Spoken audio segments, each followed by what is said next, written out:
Good evening, whakalawhalai atu hanei hanau tola da wala tala tutupu. Koe tau mātuta kianga ke he ngahua he whakatuwhono, moe tā whakatuwhono ia sia kua mana ki toa i ke whakamōli.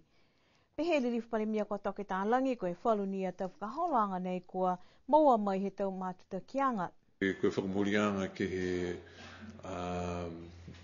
he whangahua he ofisa nei se ngā pāsi behavior nei, kua tau se dei he aho tahe me nā kosa. Tunga nei he roa te tulu, ma roko whai maaho fuki dei whakamūrianga ne tau se he mena December. Whakamūrianga ke he mata whakatawhana ke la tae me whakau nei me nā me. Moe hākua manako ke tau se whakamawhisi. Ai tunga nei he roa te tulu hai ei, tau whakatataranga le taka ai lonto he mata whakatawhana. Ina kua la tae whakatawhana ke muitua ki ei, kui tau mena ia si mure whakatasi ei. Kai lahi whiwhia hākua ko mai ke ei ke whakamūri ei whakaoranga nei ke la tae me tau tūru a kautu. He a tahe me nā kosa. Ko whita whoki ni e whakatuwhono ni we he whai whakamūrianga mai whalua tau mutu whoki, sila he mita ke te lau i liu pale mia he motu, ke ana whoki, ke he whalu a tau whiotanga he tau lang matai. Hai ei e whakatautaka wa muna ki whakamūri me whakatawhana tinga pā he te pukaha. Nā kina mai hako e tuhi ni te mai e rau turu, mai he hate turu ofisa i Wellington. He manako rau tulu ki tau se menen whakaingoa ki tu diplomatic relations in ngā tai mua niue mua Singapore. Si kua whakamūri tua he kabineta he tupuni e whikau ia.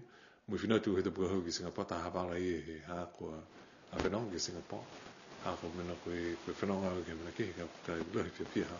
Hā kua mea ke whakamūri e whikau ia. Mua whakatawhana Singapore tupu. Koe whakahaolanga nei kua mena ke whakamūri ai he whahita pukahau ke mutu ko Singapore. Ko kamata toi e ngā hua ke lata mai tālanga he whale fōu ke lata i mutau koloa whakatātā mo e tau pepa mahuinga he taonga niwe. Koe tahani manako he whainga hua tali mai he malone whale e tau koloa mahuinga he motu i huanaki ke ha whāko heta he tau uawhi moe whā. Koe mga hala nā kua tātu tau koloa moe toka ke he ofisa he whahinga hua whakamotu i halamahanga ka kua whaihikianga ke he tau uawhi hiwa moe nā kai whaimtakawi hangahanga mitaki, ke toka ai moe kua toka i tau koloa ke tau mtakawi ke kehe. Ofisa fōu nei ne tālanga, ke lango mataia ke tau koloa ia. Hako e mawhisi la he popo, moe hane tupu whakahanga e tāna ki anga he tau koloa. Koe manako he whahingahua po ke manako he whakatuwhono, ke tālanga e kaina paua ki tunga ni he kamata mai he tau uawhi me wha, nā kai la hiki e manatu ia. Nā kai la hiki fōke ki sianga fōke whainga hua, ke he manako ia. Ka koe ofisa nei ni manaki ke tālanga, koe whare, ke laumata ia, ke tō koloa kai nā kai, koe kaina, taonga niwe. Ai manatu au ke whakisi pehe, koe tawanga whakamotu, ke whakatolomaki ki mua, e o mai hi tau tangata ke motu. Nā kai koe tau, koe o mai he tau tangata he taumutu kehe ke whakatolomaki e tau anga whakamotu. Si loa iau e mana ia, pihia e hangahanga he whikau he kamatanga ke whakatolonga e tau tangata si amamanaki ke whatualonga e tau mitaki ke hatau tōra tau anga whakamotu. Kai pehe hako manatu, koe tau anga whakamotu ka tā piki whakalahi e tau tōru ki ai, moe ponta moe tāna ki whakamita ke tau tōru, ke whatualonga, tō mai ke moe ke whatualonga bihia whoke tau tangata, whenonga i waewa mai ke motu nei, moe mai ke whoke tau tōru, he hai e tau puipuianga me tau rivikianga, ke tau mena he motu nei. Koe taha mena whoki ko kisia manako he tau tangata o mai ke motu, ke kisia tau koloa moe maua whala māmaanga laulahi ke tau taonga he motu. Koe mena mitaki lahi nei ni lari e matolu ke whakahauhau, nā kai lahi nā kai amanaki ke lahi e ofisa fōu nei.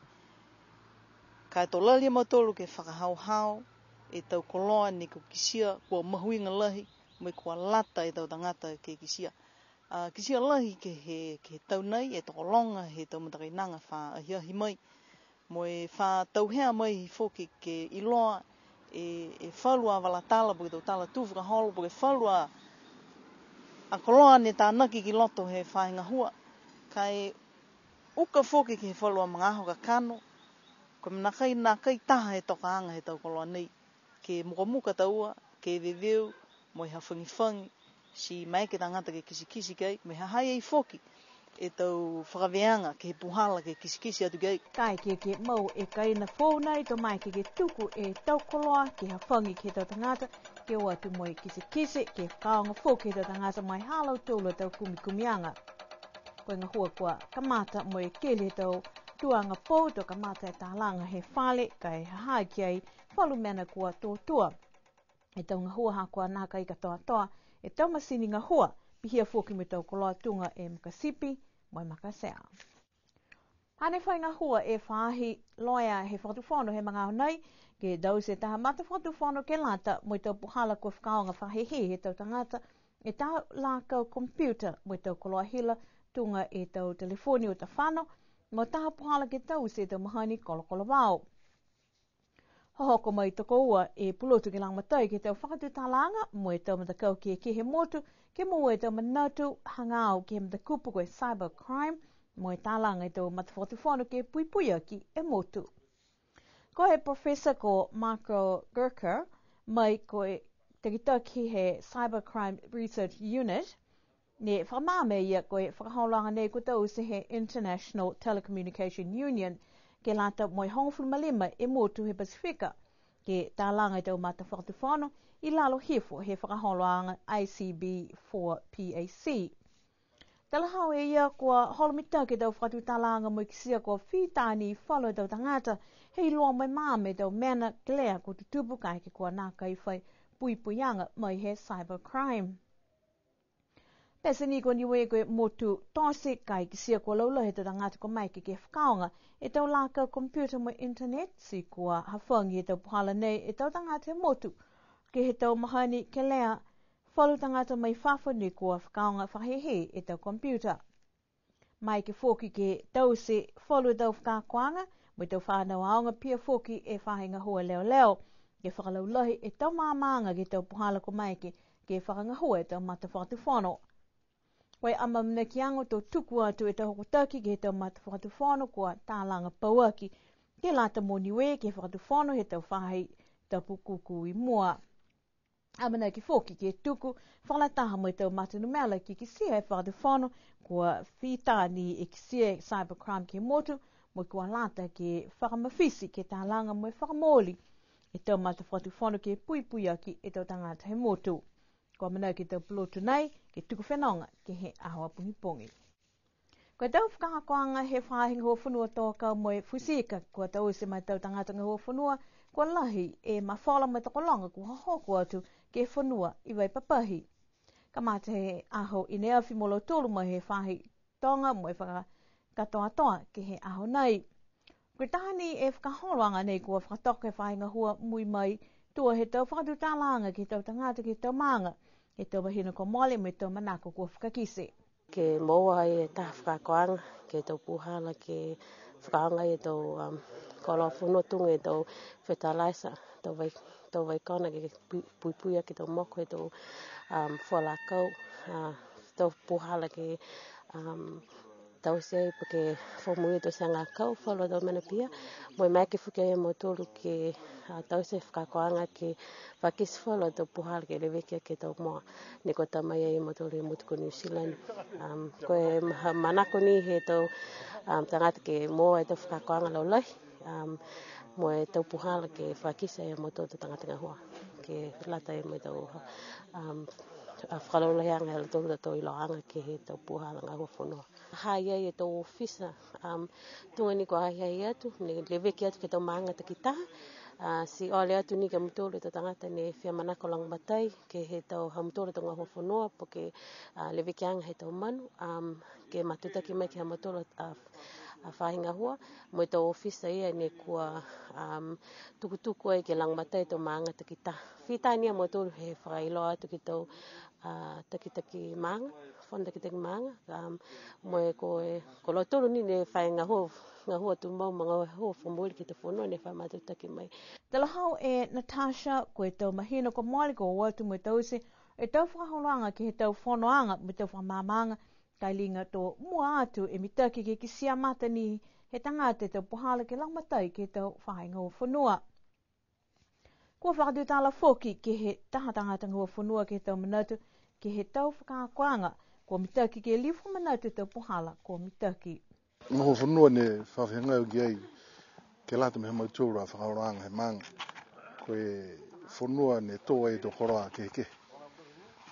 Tō kau kai, tō kau fua e whanua me ke ke, tau fusi, tau taro, longa he tau man.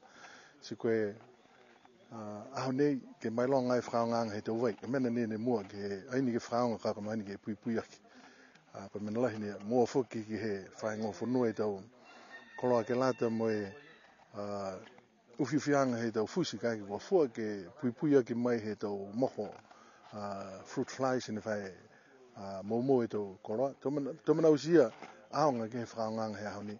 Whakau whukina ko hako kisi e tau whanau aonga. Nio mai hao nei ki he whikau nei. Po ke whakalangalanga ngai alau tūra tau momoi ke lata mai ngaho whanua. Amamana ki au ki whaike. Kai ukalahi ni ke tunga pehe ke whakaako. Po ke whakahoho e tangata kai nākai hahai ai e loto hana ke he ngaho whanua. Si hako e ngaho auka. Si koe mana ni kaha ki he atuhau tunga e to maha nei. Ka whakau he kisia ka hai tau whanau aonga. Kua hoko mai fuki ha nei. Kisia fuki e manako he tau whanau aonga ke mua taha maama whakalaulahi moe kua whitani whalu he tau whakaholanga e whainga hua. Kua tau se moe matakau e whaiau ke lata moe tau puhalanga hua whanua ke tau aonga. Whakadutala moe taha tama aonga ke he aho he tau whakakwanga pehe nei. Mai ke kisia tau puhala ngā hua agriculture moe whakalahi atu whoki a matolo a iloanga ke whahi ngā hua ni. Koe whanganga tau wai, ke lata me tau akau he aonga ne kaimoko, ke tukuhifo e tau kaimoko ke lalu moe control e tau ngangau. Whahi ke tau moa, ke roi matolo ke lata mo latolo ne whalato fufua moa, moe complain ke he tau he tau fufua moa he tau whalikoloa. Ke maikini a latolo ke moa ni latolo e tau fufua moa latolo kaina. Koe tau whakakwanga kua lahi aonga mai tau tangata ke he hai ai e taha mata kupu whoki. He tau tangata ngau whanua ke he tau manako mai he whainga hua. Tahe mata kupu ne koa, ta hake mai tū mau he tau tangata ngau whanua. Nā kai ni ke māmea hau ni Afrika koe ke ha matolo tō ahi ahi atu. Ke tau se po ke whia manako ni a latolo ke whai koloa, po ke liwa ki mai e whalikoloa ne tau se ke whakafua atu e tau waikona mo tau whetalaisa mo tau mene pia tunga e waha whakamua. Hako kisia ki ai pese ni ko whakafua atu he tau mokolohi nei. Nā kai hahai a latolo e tau pulotu ke tau puara ki whakaongai. Ka koe ha matolo ni whakakisianga koe pehe ni koe tau puhala ni anei ke langmatai tau mokoloa. Ha matolo ni ke whakatutala mo tau mokoloa mo whakakisa e tau wai ki tamai ke mai ki a latolo ke whakaonga. Tu mau ni e langmatai he whainga hua ke tau tangata ngau whanua moe lali ke whakaholo ki mua. Ota ni ke he tau manako he tau tangata ke whakaonga e tau pulotu he tau tangata ko ngā hua ai. Whakahi kua tau tola tau wala tala tutupu ke awhiawhi nei, kua whakafou doai e tau pelewawhi e whakatuwhanu ke lata me tau iki pule he motu. Koe whahi tau kamole, tolu e mtoka fōu kua maua mai he wakatonga. Moi fōfua koe mole a whakatonga se haung funma tolu e a whetala he taha pelewawhi. Pea taho kui mai he whalefono, koe mga honei kua lata ke whakafou e tau pelewawhi. A kua tuai lahi e whalu mai nāka i hanghang mitaki, su kua talia ke whakafou. Koe mga honei tolu e pelewawhi kua manaki ke tuku whakatene tā, moi ua ke whakaonga he toko ua e hangai i ki pule. Manako alo tolu he talhau he hukui ke whakatau e tau pelewawhi, ne nāka i lai maha ki tau totongi, kai mitaki, ke lata me tau lilifu he motu. Hana tau tola tau wala talo tutupu ke lata ia mui awhiawhi nei. Tuku atu whoki e wena whakalapalapa, mai i he maanga ko tamkautonga, ki am tolu o si he motu, ke lata mui halo tolu a whakatata, he awhiu mune hangaua tuai ki ai no na whaa mai mawhala.